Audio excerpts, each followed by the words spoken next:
অনুরাগের ছোঁয়া ধারাবাহিকের আগামী পর্বগুলোতে আমরা দেখতে পাবো দীপা তার শর্ত অনুযায়ী সূর্যের মুখে 5 লাখ টাকা ছুঁড়ে মারায় সূর্য দিশেহারা হয়ে নিজেকে ছুরির আঘাতে শেষ করে ফেললো। হ্যাঁ বন্ধুরা, আমরা এমনটাই দেখতে পাবো অনুরাগের ছোঁয়া ধারাবাহিকের আগামী পর্বগুলোতে। দীপা সিসিটিভি ফুটেজে দেখতে পায় সূর্য ইচ্ছে করে জন্মদিনের ভেন্যুটা নষ্ট করেছিল। সূর্যের এই নোংরা ব্যবহার দেখে দীপা প্রচন্ড কষ্ট পায় এবং উর্মিকে বলে যে তার লড়াইটা আরো কঠিন হয়ে গেল। এরপর পরের দিনে দীপা শর্ত অনুযায়ী 5 লাখ টাকা ও সিসিটিভি ফুটেজের ভিডিওটি নিয়ে হাজির হয়ে যায় সেনগুপ্ত বাড়িতে। অপরদিকে সূর্য খুব খুশি থাকে আর বলে যে আমি জানি দীপা তুমি টাকাটা জোগাড় করতে পারোনি, তাই তুমি নিজে সোনা রূপাকে আমাকে দিয়ে দেবে। এরপর কাকিমণি সূর্যকে জানায় দীপা এসেছে।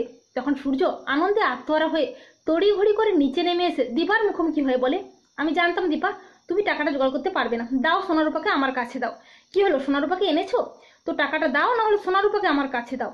তখন দীপা রুদ্রমূর্তি নিয়ে সূর্যকে বলে, আমার জীবন থাকতে আমি কখনো আপনার মতো একটা নোংরা মানসিকতার মানুষের কাছে আমার মেয়েদের পাঠাবো না।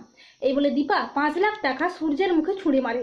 তা দেখে লাবণ্য সহ সেনগুপ্ত বাড়ির সবাই চমকে ওঠে আর সূর্য তো পুরোপুরি বাগরুদ্ধ হয়ে যায়, কি করবে কিছুই বুঝতে পারে না। আর দীপাকে জড়িয়ে ধরে ব্যাকুল হয়ে কাঁদতে কাঁদতে বলে, দীপা তুমি কেন আমার সাথে এরকম ব্যবহার করছো বলো, তুমি কেন এতটা পাল্টে গেলে দীপা?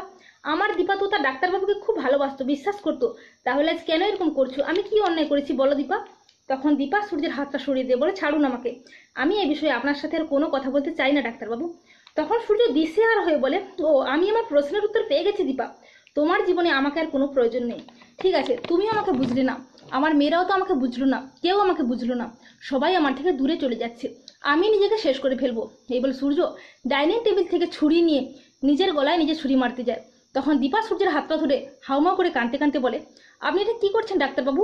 আপনি না থাকলে আমি কার সাথে লড়াই করবো? আপনাকে আপনার মেয়েরা খুব ভালোবাসে ডাক্তারবাবু।